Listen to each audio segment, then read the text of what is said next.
The book of Proverbs, which is the word of God, tells us that wicked men hide when no one is pursuing.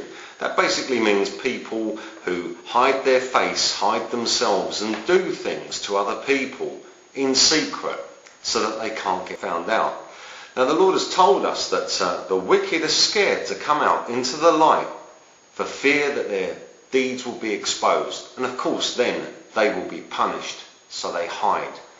Now these people aren't just your neighbours, aren't just people who run this country.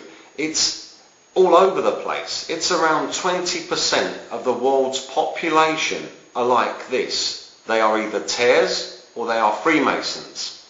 And the Lord has told us that you can tell them by their fruits. Now in the parable of the wheat and the tares, the angels said to the Lord, "Lord, someone has placed tares amongst the wheat. Should we go and take them up?" And the Lord said, "No, in case you damage any of the wheat, leave them there until the harvest." But the Lord also did tell us that we can tell them by their fruits. So they are a perfect counterfeit of us. They look like humans. That's their first great advantage. Their second advantage is that they hide. However, God has told us that they are brute beasts of instinct. In other words, they can't help themselves. They do the same thing over and over again. They are obsessive, they are compulsive, and they are absolutely ridiculous. But they are also dangerous and evil. Now, how do we flush these people out? They look like us, so you can't tell whether someone's a tare or a human being. Okay, we can't tell that, but we can tell if someone is a tare or a Freemason. There's a differentiation.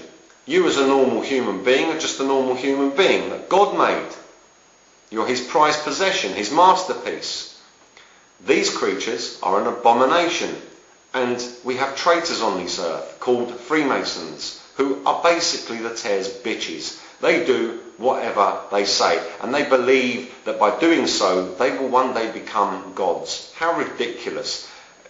Satan hates all human beings. Therefore, to make a promise to a human being that if you go through all of these Freemason rituals you will become a god is completely dumb, because he wants to kill you, you stupid Freemason idiots. So how do we flush out these Freemasons and these tares? It's very, very simple. You do what I do. You walk into a shop, you see, for instance, where they have an Illuminati triangle, or they have a half dome or an X or any other Masonic symbol outside their shop or inside their shop. And trust me, 99% of all businesses are run by Freemasons and tares. Just go in, buy what you're going to buy, and casually mention to the person now, who may just be a worker though, so you won't get no reaction if they're just a worker and they don't know. But if it's the owner, and you say to them, "There's a lot of flying saucer symbolism in your shop." Why is that? You will watch the blood drain from their face before your very eyes. They won't answer you.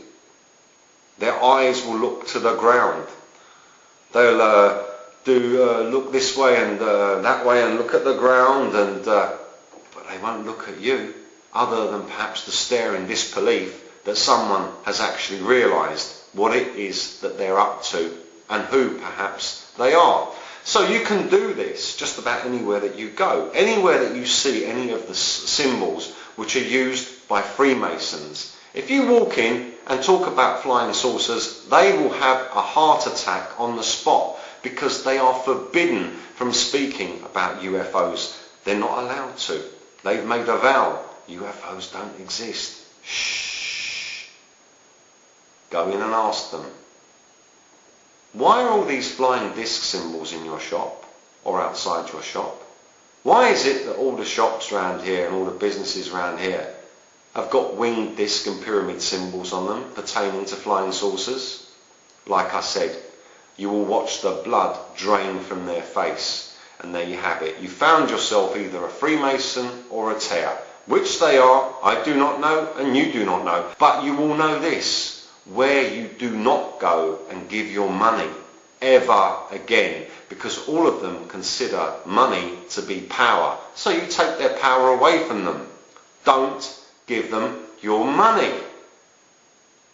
Spend as little as you have to in any of their businesses and shops. And I mean as little as you have to.